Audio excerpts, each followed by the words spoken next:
Naimbag nga agsaba Pilipinas at tuyan dagiti kang runa na damdamag dito'y PTV Cordillera upat agasot nga agrarian reform beneficiaries iti Benguet ti nakaalan iti titulo ti suksukayan daad daga. Malaksid met iti titulo ti daga mangpapaaypay ti DAR iti support services kadagiti mannanon.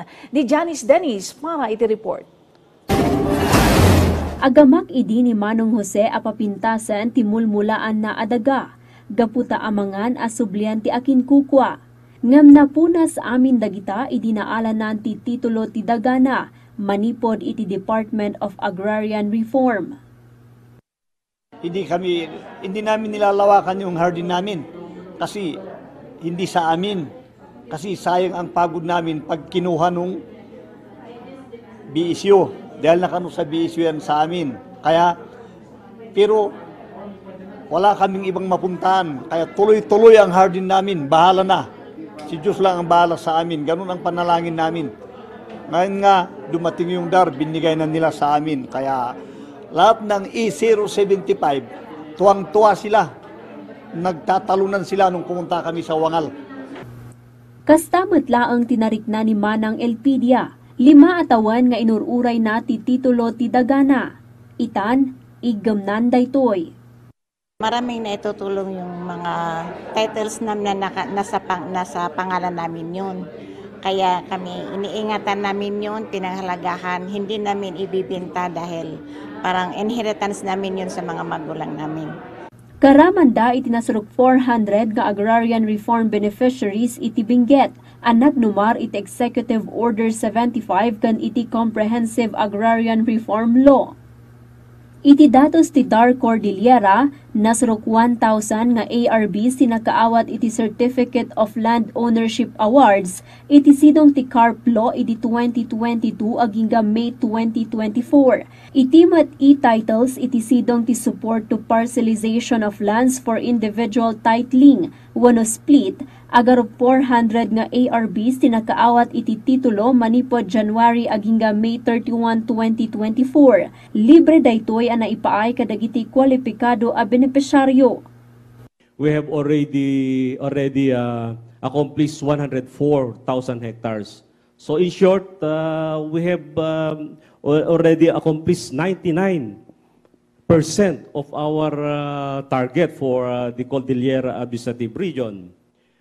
Malaksid iti titulo ti daga, mangipapaay metlaeng ti ahensya iti support services kadagiti ARBs, kas iti farm machineries, livelihood kan agro-enterprise programs.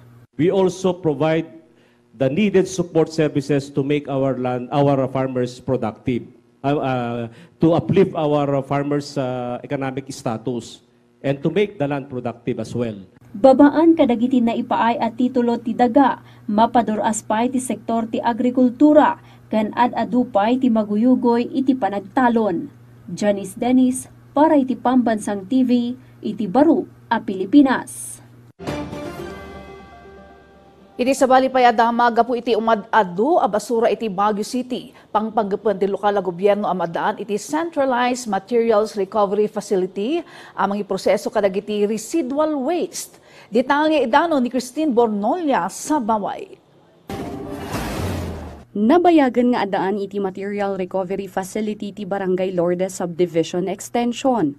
Dito'y may turturong dagiti makulkolekta a botelya, plastic kan cartoon. And then kung mayroon kami mga livelihood, and then may mga project yung mga estudyante, yung mga nag-STP, kung may ginagawa nila mga flowering pot para ikwan sa sidewalk namin, beautification. Malaksid a may lako, mares-recycle dagiti plastic bottles a pagmulaan wenno mararamid a dekorasyon. Especially yung karton, yun nga, ginagamit din namin, especially kung may event kami. And then, especially ang karton nagagamit, example, disaster. Di ba, minsan kulang tayo ng mga bago nila ilapag yung mat nila, nilalagyan mo na lang karton. Kasi di ba, malamig yung flooring, nakakatulong din. Ngamgapo iti umadado a basura a makolkolekta iti syudad ti Baguio, panggap ti General Services Office a mangipasdek iti Centralized Materials Recovery Facility. Dahito iti makitkita a solusyon ti GSO tapno maksayan dagiti maibunbuna nga basura iti sanitary landfill ijay Tarlac.